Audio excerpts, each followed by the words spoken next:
Em nome do Pai, do Filho e do Espírito Santo. Amém. Queridos amados cristãos ortodoxos, assim como celebramos o domingo anterior a Teofania, passamos pela festa da Teofania domingo passado, hoje estamos aqui no domingo posterior à Teofania. Tanto a igreja exalta esta festa chamada Festa das Luzes, que ela tem um domingo especial de preparação anterior à festa, e depois da festa tem o seu domingo posterior. E no Evangelho de hoje nós vimos exatamente a leitura a respeito da profecia do profeta Isaías. Vamos nos concentrar brevemente nessas palavras proféticas do profeta que diz: terra de Zabelon, terra de Neftali, o povo que jazia nas trevas viu uma grande luz. Eis que o povo que jazia na sombra da morte viu a grande luz. Aqui nós temos, nesse Evangelho de hoje, o questionamento a respeito quem era esse povo? Quem era esse povo, essa nação toda que habitava nessas trevas e também nas regiões da sombra da morte? Então, como nós já vimos várias vezes nas nossas homilias, e principalmente vocês criancinhas, como nós temos nos dedicado devagarinho a tentarmos fazer sermões propícios às criancinhas, que sejam os presentes, sejam os que às vezes não podem estar na liturgia e querem que seus filhinhos entendam de maneira simples o Evangelho, nós temos nos dedicado a tentar fazer uma linguagem que as criancinhas possam entender bem o que significa as leituras evangélicas de todo o ano, especialmente a das festas. Então, vamos recapitular. Festa da Teofania. Que festa é essa que nós celebramos? Isso é o quê? O que significa essa festa? Festa da Teofania, que festa nós estamos celebrando? O que significa essa festa da Teofania? É que Cristo nasceu, Teofania? Vocês concordam com isso? Como é? Quem sabe, fale alto aí para a gente escutar. Teofania é o quê? Batismo. O batismo de Cristo, muito bem. E o que aconteceu no batismo de Cristo? Vocês lembram que nós conversamos em detalhes sobre a festa, o que aconteceu? Alguém lembra alguma característica do que aconteceu durante o batismo do Senhor? Algum fenômeno? Vários fenômenos ocorreram. Vocês lembram algum de memória? Alguma coisinha que aconteceu? O que aconteceu quando que nós conversamos essa semana? Durante a festa da Teofania, Cristo foi batizado, mas aconteceu o quê? No Jordão, por exemplo. Quando ele foi chegando ao Jordão, o que aconteceu com o Rio Jordão? O que aconteceu com ele? O Rio Jordão borbulhou. Assim que Cristo chegou ao Jordão, o Jordão começou a borbulhar. Outro detalhe, vamos ver se vocês refrescam com a memória. O que mais aconteceu com o Jordão? Na hora que Cristo foi caminhando, foi de dia ou foi de noite que Cristo foi batizado pela tradição da igreja? Outro fato importante. Foi meio-dia, foi de dia ou foi de madrugada que Cristo foi batizado? O que vocês acham? Vocês acham? De manhã? De manhã, muito, muito de manhã, de noite, onde não havia luz ainda. Bem de madrugada. E o Jordão, na hora que Cristo foi com seus pezinhos descalços, o Batista ali assombrado, e de repente São João Batista proclamou a todos, se vocês forem atentos às leituras, chegou um momento que João Batista chegou a proclamar que não conhecia este homem. Mas como que não conhecia? Eles não eram primos, sim ou não? Sim. No Conversal antes, nós vemos até pela tradição da igreja e pelos escritos do prado espiritual, diz João Moscos, eles não mostram que na tradição da igreja, quando eram adolescentes, Cristo secretamente se encontrava com João Batista, seu primo, numa caverna. Uma caverna secreta, que inclusive foi a caverna que habitou Maria do Egito durante todos os seus 40 anos de deserto, além do Jordão. Foi ali que Maria do Egito se escondia do calor do sol. Se eles se conheciam, se até no ventre de Elizabeth, o Batista, João, quando viu Cristo se aproximar no ventre, já esmurrou o ventre e proclamou que eis ali o Messias. Que história é essa que o Batista disse que não conhecia essa pessoa? Está vendo quantos mistérios em um só evento? Que fora da ortodoxia, o que se vai se estudar? O batismo do Senhor, que o Senhor veio, se batizou, e maravilha, todos nós também somos batizados em Cristo, aleluia. Mas não é essa o que nós temos que guardar na nossa memória, somente vocês criancinhas, sobre o que é o mistério da festa do batismo. Porque senão nós nem vamos entender o que ocorreu no dia do batismo do Senhor, nem tampouco entenderemos o que ocorre com a nossa vida, nós que somos batizados em Cristo e nos revestimos de Cristo. Então, Quando Cristo veio pela madrugada, pela noite, quando ele veio, o Jordão começou a borbulhar. O Jordão aceitou de cara, assim, prontamente, que Cristo mergulhasse nele ou não?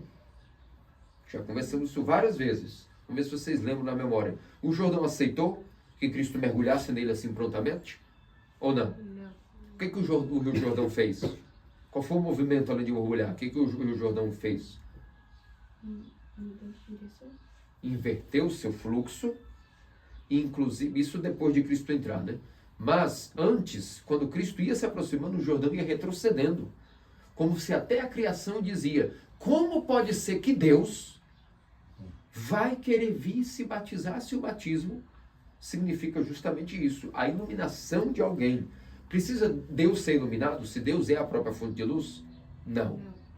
Cristo tinha algum pecado? Porque o batismo de João Batista era para um batismo de arrependimento para aqueles que queriam se arrepender, ao menos vinham consolar-se no lavar das águas, um batismo de arrependimento. Cristo precisava se arrepender de algo? Não. Então até a criação começou a se assustar e se assombrar. E os anjos também se aproximaram e ficaram perplexos, como vemos no ícone da teofania. Os anjos ficaram com suas mãozinhas já prontas a servir, pensando, o que é que mais Cristo fará?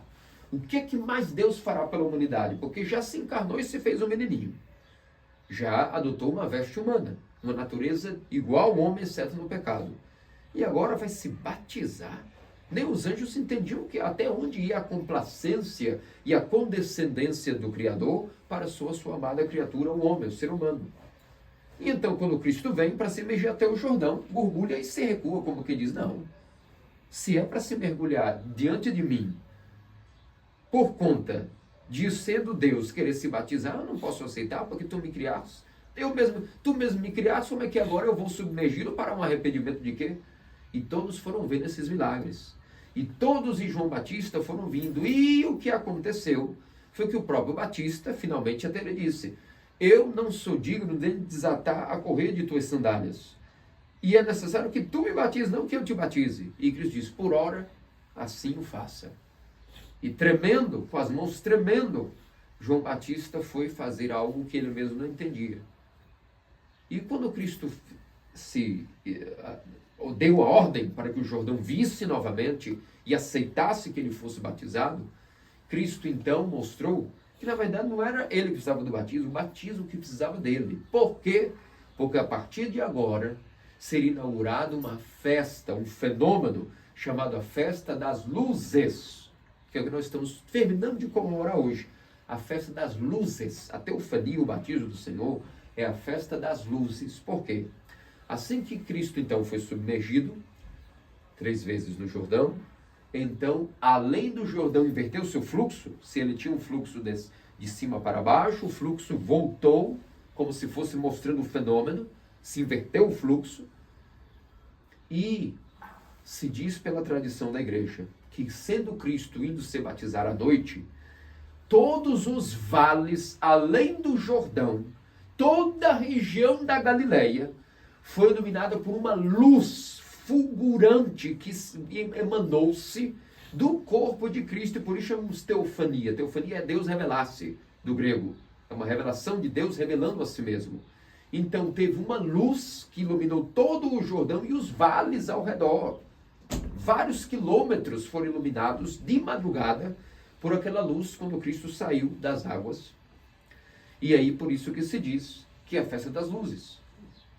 E aí nós vamos entendendo a profecia do profeta Isaías, que os judeus liam e sabiam bem, terra de Zabulon, terra de Neftali, o povo que jazia nas trevas viu uma grande luz, e todos que jaziam na sombra da morte, viram uma grande luz. Então, os que eram atentos falaram, aqui cumpriu-se a profecia de Isaías. Só pode ser Deus, que foi prometido desde os profetas, e que ainda que o mundo jazia nas trevas, da obscuridade, da ignorância e mesmo da falta de Deus, os profetas devagarinho iam trazendo pequenas faíscas de luz, com sua pregação, com seus milagres, desde de Abraão, Isaac, Jacó, Moisés, os patriarcas, pequenos feixes de luz iluminando a humanidade, com graça, com milagres, com conhecimento do Deus verdadeiro.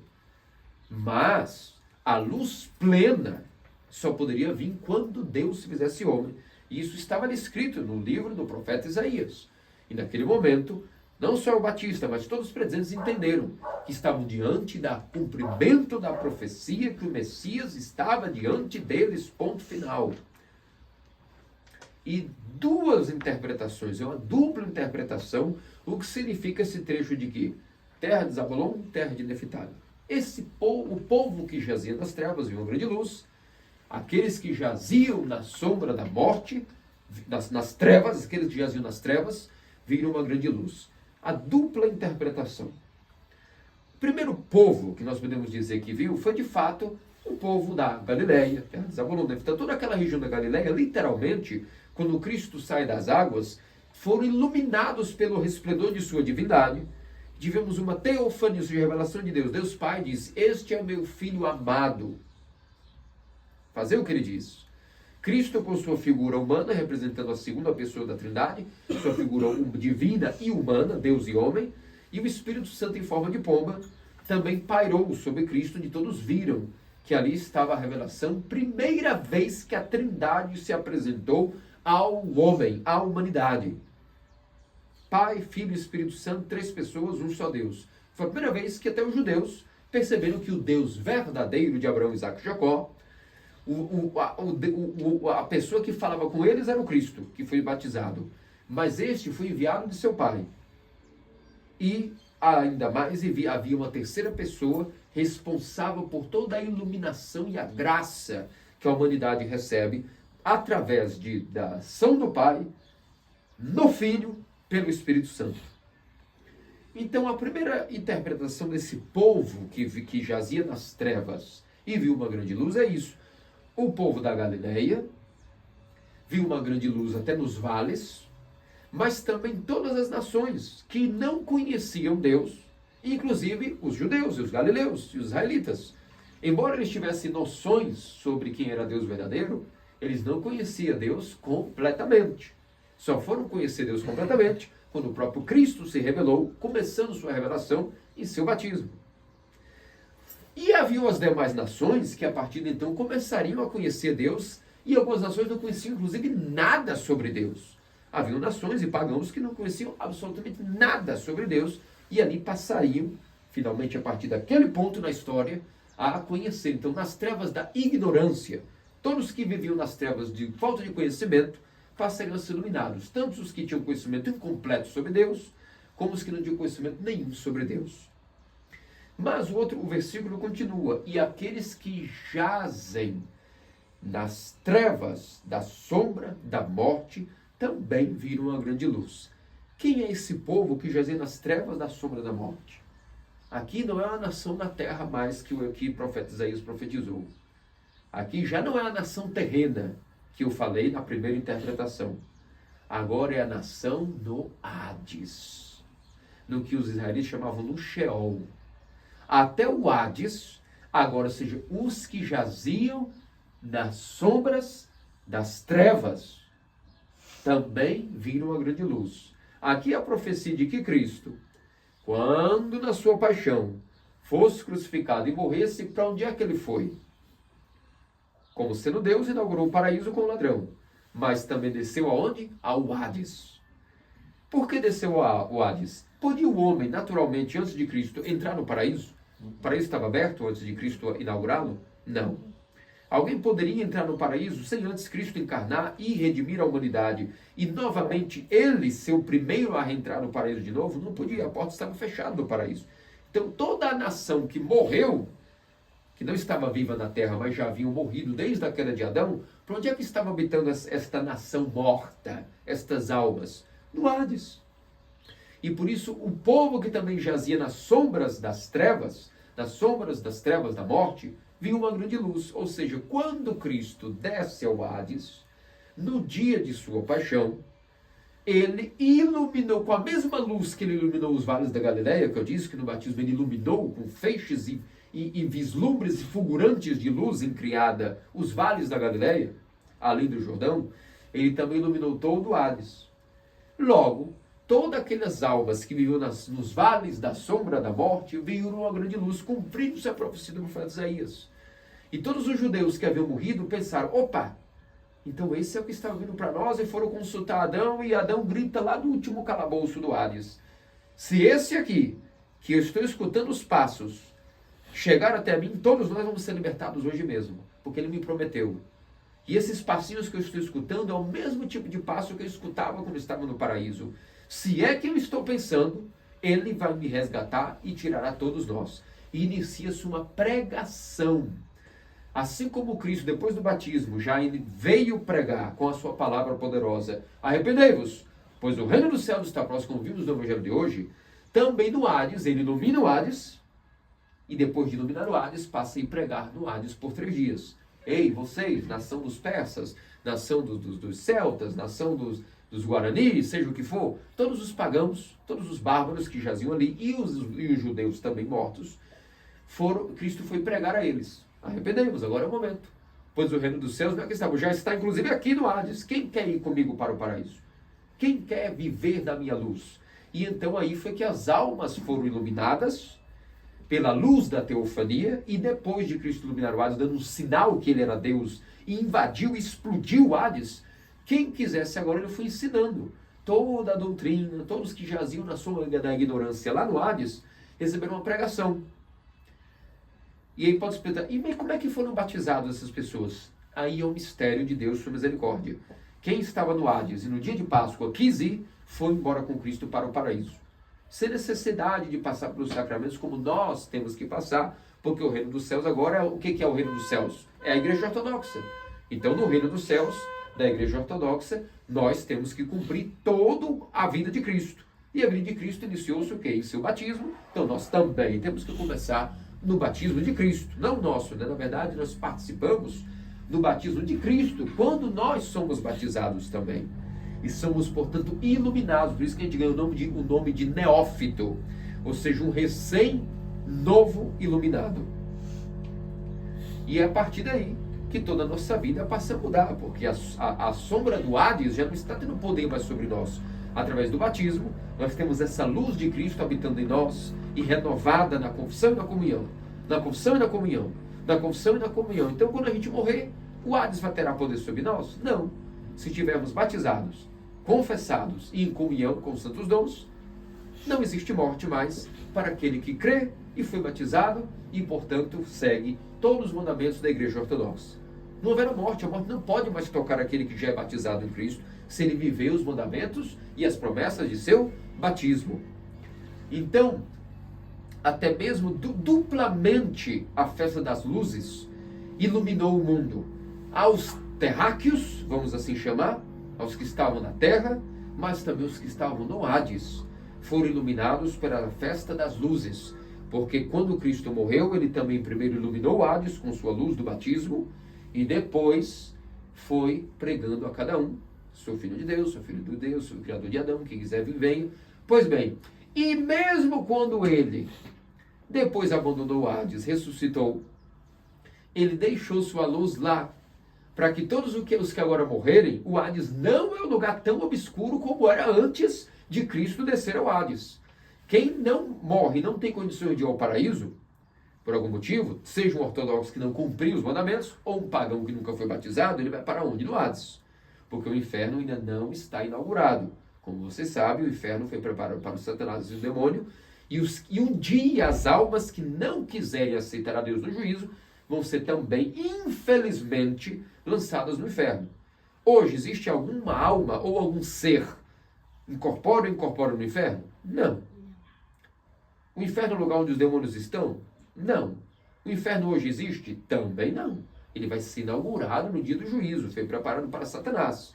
E, infelizmente, o homem consegue a façanha de ir para lá, porque foi profetizado que homens também vão decidir ir para lá pela sua própria vontade. Quem vai entender a mente humana?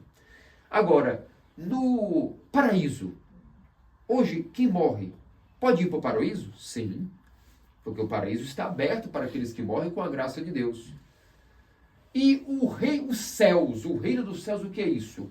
São nada mais nada menos do que um lugar, uma nova dimensão, onde você tem aí cordeirinhos pulando. Não, o reino dos céus são toda a hierarquia celeste, o trono de Deus, os anjos que o servem, e nada mais, não é tampouco um lugar fixo, uma dimensão paralela. As almas que morrem descansam no seio de Abraão. Em outras palavras, no paraíso. A Santíssima Theotokos e Virgem Maria, ali, jaz no paraíso. Todos os santos estão no paraíso. E é para lá que todos os cristãos ortodoxos, se cumprirem as promessas do batismo, vão direto para lá. Agora, veja a vantagem da festa das luzes. Mesmo quem for parar no Hades hoje em dia, caso morra hoje e vá para o Hades não é a mesma obscuridade do que antes da vinda do Filho do Homem. Como narra-se a tradição, Adão passou 5.000 anos preso no Hades. E o lugar de obscuridade dele era luz, era trevas pura, puríssima. Isso está nos escritos de São Macário, quando ele nos explica como era o Hades. E nosso metropolita Efraim, que ontem eu publiquei aí o repouso dele há 2 dias atrás, ele resgatou vários e vários desses textos patrísticos que nos mostram exatamente qual é o destino da alma após a morte, segundo os santos padres, sem essa contaminação de purgatório, de noções fabricadas, gnósticas de céu e inferno, como a tradição diz. Acreditem se quiser, muitos ortodoxos o criticaram na época, com seus infinitos artigos mostrando o que acontece na alma, porque não liam mais. Os teólogos hoje estudam mais purgatório, céu e inferno dos papistas e dos protestantes do que a teologia pura ortodoxa. E é por isso que é fundamental sempre aproveitarmos essas festas para explicarmos bem o que é que estamos fazendo aqui, onde é que podemos ir parar e o que fazer para irmos para o lugar que nós queremos ir, que eu acredito que deve ser o paraíso. Não é isso? Por isso, a festa das luzes nos ensina esses maravilhosos ensinamentos de que Cristo veio para iluminar os que jaziam nas trevas, tanto na terra, como nas sombras do vale da morte e do Hades. E mesmo o Hades hoje, ele não é um lugar tão obscuro como era antes da encarnação. Mesmo assim, Cristo deixou o fulgor de sua luz lá, ainda que ele foi para o paraíso com o ladrão, sem deixar o seio do Pai, foi ao paraíso, nunca deixou o trono de Deus, mas desceu ao Hades e ao mesmo tempo foi ao paraíso com o ladrão e depois ressuscitou, ainda que ele ressuscitou e depois ascendeu aos céus.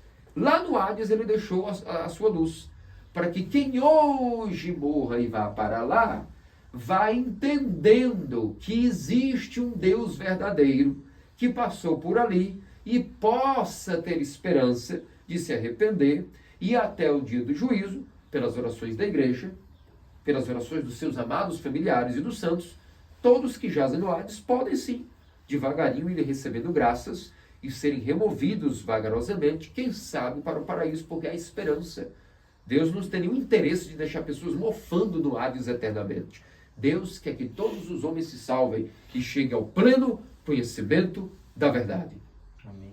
Por isso, meus amados cristãos ortodoxos, filhinhos, vamos agradecer a Deus, vocês que foram batizados. Os que são catecúmenos, agradeço a Deus que apenas chegaram na oportunidade de entenderem o que é o batismo. E nós que somos batizados em Cristo, de Cristo fomos revestidos, aleluia, vamos agradecer a Deus esse maravilhoso dom de participar da própria natureza de Cristo, não pela sua substância, mas participamos pela graça, naquilo que Deus é, nós participamos pela graça, sendo deuses por participação nas energias de Deus. Como diz o apóstolo Pedro em sua epístola, somos partícipes agora da própria graça de Deus, como através do batismo. E depois, sempre mantendo a luz do batismo renovada, através de constantemente comungar os santos dons do puríssimo corpo e preciosíssimo sangue de nosso Senhor e Deus Salvador, Jesus Cristo. E disso, nosso Senhor Deus Salvador, faça-nos dignos pelas orações de sua puríssima Mãe Theotokos, Virgem Maria e todos os santos. Amém. Amém. Digamos todos com toda a nossa alma e com toda a nossa mente.